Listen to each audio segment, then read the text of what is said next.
Всем привет, я Марина и с вами Школа Сакрамел. Часто у мастеров возникает вопрос, как укреплять короткие ногти? С длинными все понятно, а вот с короткими остаются вопросы. Предлагаю их рассмотреть в данном видео. Поехали!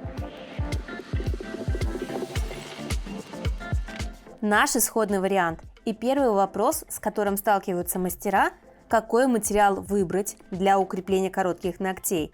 Базу или гель, или, например, другие твердые системы. Сейчас мы выполняем снятие, до этого была камуфлирующая база плюс топ с блестками. Как видим, покрытие хорошо проносилось, даже несмотря на то, что это база. Поэтому перед тем, как выбирать материал, необходимо провести анализ ногтей и, соответственно, ответить еще на несколько дополнительных вопросов. Например, род деятельности клиента, как часто его ногти подвергаются каким-либо манипуляциям, воздействию. Возможно, клиент много печатает и кончики будут стираться, если мы просто выполним укрепление базой. Поэтому такие вопросы уточняем у клиента, насколько интенсивно он использует ногти. Также необходимо посмотреть на состояние ногтевой пластины, не истончена ли она и насколько гибкая, изгибается или все-таки твердая. Исходя из этого будем подбирать материал. Например, если ногти подвижные и к тому же длинные, в таком случае будем использовать твердый материал, например, гель. Если ногти сами по себе крепкие, твердые, в таком случае, возможно, будем использовать базу. Я считаю, что мастер должен уметь работать с различными материалами и уметь их комбинировать, сочетать и подбирать индивидуально под руки клиента. Ну а мы пока выполняем подготовку к нашему будущему укреплению. Убрали незначительные отслойки и наносим праймер для хорошей сцепки, и базу в тонкий слой, для того, чтобы не утолщать покрытие. В данном случае мы выбрали гель для укрепления, потому что отсутствуют боковые стенки и ногти моей модели сильно скручиваются. Особенно сильно это будет заметно на большом пальце. Поэтому я выбираю гель-желе для достраивания боковых стенок. С таким гелем густым очень удобно работать, он не течет, не растекается и по воздуху можно дотянуть отсутствующие уголки. Прямо тоненькой кисточкой вытягиваю на себя, можно слегка прихватить фонариком, либо отправить в лампу. После этого поджимаю свободный край на указательном, который у нас слегка клешит. Этого будет достаточно, ведь нам не требуется сильно заужать и так скрученные ногти. А на большом видим, насколько сильно заужается ногтевая пластина, поэтому только базой здесь не исправить положение, поскольку визуально ноготь будет сильно заужен и отличаться от других. Именно поэтому мы в данном случае используем твердую систему, гель и восстановление боковых стенок. Значит ли это, что базой работать плохо? Конечно же нет. Опять же повторюсь, если ногти у клиента хорошие, крепкие, нормальные, длина небольшая, не больше двоечки, то в таком случае мы можем с вами работать базой. Но помним, что мы работаем опять же по технике, правильно не накладываем объемные слои, ведь это может привести к негативным последствиям. Материал внутри может не просохнуть и воздействовать на ногтевую пластину. Поэтому работаем по технике. Сняли липкий слой и придаем форму четкий квадрат. Уже красиво.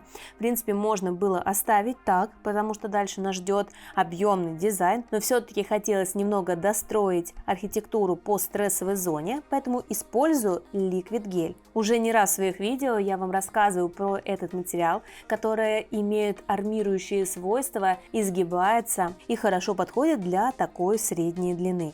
И достраиваю совсем немного, только в зоне около кутикулы, чтобы не было лишнего объема. Практически не перетягивая материал на свободный край. Нравятся мои ролики? Хотите знать больше о маникюре? Приглашаю присоединиться и получить доступ к базе знаний Школы Сакрамел. Более 20 видеокурсов по цене одного с получением сертификата. Они доступны по всему миру. Подробнее читай в описании. И, конечно, подписывайся на канал. И теперь приступаем к покрытию черным. Признаться, я не дышала, пока мы наносили этот цвет. Действительно, он является одним из самых трудных, потому что если ты где-то заденешь кожу, то потом эту черноту никаким образом не вымыть.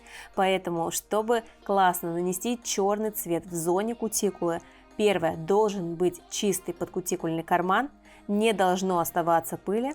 Также используйте тонкую кисточку, чтобы аккуратно туда подобраться и все прокрасить. Покрываю в один слой, черный у меня плотный, названием бренда и оттенком поделюсь в нашем телеграм-канале Сакрамел. Там мы публикуем много полезной информации, также делюсь ссылками на материалы. Для нашего будущего дизайна потребуется база-растекашка, либо негустая база, по которой будет хорошо растекаться гель-лак. Наношу тонкий слой плоской кисточкой. Если нанести много этой базы растекашки, то дизайн вообще превратится в кашу и не будет четкого рисунка. И вот так просто ставим точки белым гель-лаком, как будто английской буквой В. Справа, слева, и посмотрите, как интересно у нас растекаются эти точки. Получается, как будто бы шкурка змеи, да, или шкурка питона. Очень интересная фактура, можно, в принципе, даже было оставить и так, но мы все-таки добавим цвета. Давайте еще раз посмотрим, как мы ставим точечки по диагонали справа, слева, дополняем. Ой, как же красиво, мы когда создавали этот дизайн, вот просто не могли налюбоваться. Супер завораживающий эффект, когда эти точки начинают расплываться. Если и вам тоже нравится, поставьте пальчик вверх. Берите этот дизайн себе на заметку. Конечно же, сейчас он невероятно популярен, поскольку предстоящий год змеи, и сейчас невероятно популярны всякие дизайны в стиле змеиного принта. Но это еще не все. Разукрасим нашу змейку. Для этого на палитру выставляю капли витражного гель-лака. У меня, к сожалению, не было плотного насыщенного зеленого, поэтому я смешала синий плюс вот такой салатово-желтый для получения необходимого оттенка. И теперь вот так хаотично ставлю различные цвета, смешиваю их плоской кисточкой, для того, чтобы была неравномерная текстура, как бы как пятнышками. И получается очень классный эффект, действительно не однотонное какое-то покрытие, а интересное. И вот так и хочется разглядывать. Также, я думаю, можно взять и другие цвета. Представляете, как будет красиво, если, например, взять желтый, охристый, красный. Тоже получится очень здорово. Ну и перекрываем топом. Нужно учитывать, что наш дизайн с каплями, он все равно имеет некоторую фактуру и текстуру, поэтому супер идеально выравнивать топом я тут не стала, для того, чтобы не сделать из этих ногтей пирожки, ведь мы и так выполняли укрепления, и посмотрите, у нас какие толстые торцы после того, как мы их опилили пилочкой, для четкости, конечно же. Поэтому выпиливаем торцы твердосплавной насадкой с тонким носиком, тоже я вам уже ее показывала, мне она очень нравится для этого этапа, к тому же фиолетовая насечка хорошо и быстро это делает. Подчищаем изнаночки и убираем натуральный ноготь там, где это необходимо. Ну что, как вам наш результат? По-моему, просто вау. Ну, по крайней мере, мы были в полном восторге. Смотрите на канале и другие ролики с укреплением натуральных ногтей. А я желаю всем успехов. Пока-пока!